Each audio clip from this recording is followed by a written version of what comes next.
ایک دفعہ کا ذکر ہے کہ ایک خوبصورت گاؤں جہاں پر سب لوگ خوش و خرم رہتے تھے، وہاں پر ایک چھوٹی سی بچی جس کا نام عائشہ تھا بھی رہتی تھی۔ عائشہ بہت ہی پیاری اور نیک دل بچی تھی۔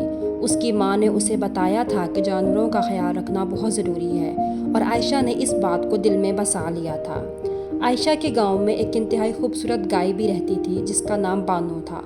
بانو گاؤں والوں کے لیے بہت اہم تھی کیونکہ وہ دودھ دیتی تھی اور اس سے سب لوگ فائدہ اٹھاتے تھے۔ عائشہ کو بانو سے بہت محبت تھی۔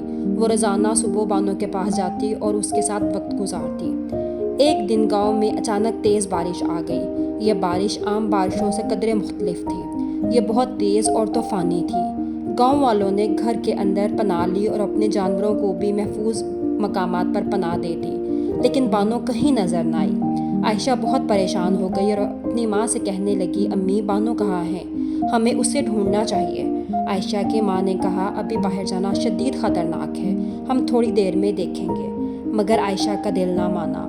اس نے چپکے سے اپنی ماں سے اجازت لیے بغیر باہر جانے کا فیصلہ کیا، اپنی چھتری اٹھائی اور بانو کو ڈھونڈنے نکل پڑی۔ باہر کا منظر بہت خطرناک تھا۔ بارش زوروں سے ہو رہی تھی اور تیز ہوا چل رہی تھی، مگر عائشہ کا حوصلہ بلند تھا۔ وہ ہر جگہ بانو کو ڈھونڈتی رہی۔ کچھ دیر بعد اسے بانو کی آواز سنائی دی۔ عائشہ نے دیکھا بانو ایک گڑھے میں پھنسی ہوئی ہے اور باہر نکلنے کی کوشش کر رہی ہے۔ عائشہ نے فوری مدد کے لیے آواز دی، مگر بارش اور ہوا کے شور سے کسی گاؤں والے نے اس کی آواز نہ سنی۔ عائشہ نے خود ہی کچھ کرنے کا فیصلہ کیا۔ وہ گڑھے کے پاس گئی اور بانو کو دلاسا دینے لگی، بانو فکر مت کرو، میں تمہیں یہاں سے نکال لوں گی۔ عائشہ نے گڑھے کے پاس موجود لکڑیاں اور رسیاں اکٹھی کی۔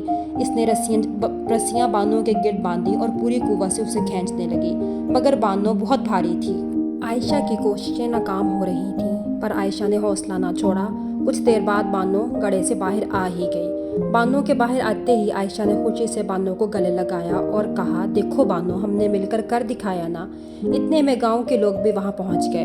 انہوں نے عائشہ کی بہادری اور محبت دیکھی تو اس کی بہت تعریف کی۔ گاؤں کے سردار نے کہا، عائشہ، تم نے آج ہمیں ایک بہت بڑی بات سکھائی ہے کہ محبت اور ہمت سے کوئی بھی مشکل آسان ہو سکتی ہے۔ عائشہ کی ماں بھی وہاں آ گئی تھی۔ اس نے اپنی بیٹے کو گلے لگایا اور کہا، بیٹا، تم نے اپنی جان کو خطرے میں ڈال کر بانو کو بچایا، ہم سب کو تم پر فخر ہے۔ گاؤں والوں نے بانو کو محفوظ جگہ پر لے گئے اور اس کا خیال رکھا اور مزید گاؤں کے ساتھ رکھا اور اسے چارہ دیا۔ اس واقعے کے بعد عائشہ اور بانو میں محبت مزید بڑھ گئی۔ عائشہ ہر روز بانو کے پاس جاتی، اس کے ساتھ وقت گزارتی اور اس کا خیال رکھتی۔ عائشہ اور بانو کی یہ کہانی گاؤں میں محبت، ہمت اور قربانی کی مثال بن گئی۔ سب لوگ عائشہ کی بہادری کے قصے سناتے اور اسے سبق لیتے کہ مشکل وقت میں ہمت اور حوصلے سے کام لیا جائے تو بڑی سے بڑی مشکل بھی آسان ہو جاتی ہے۔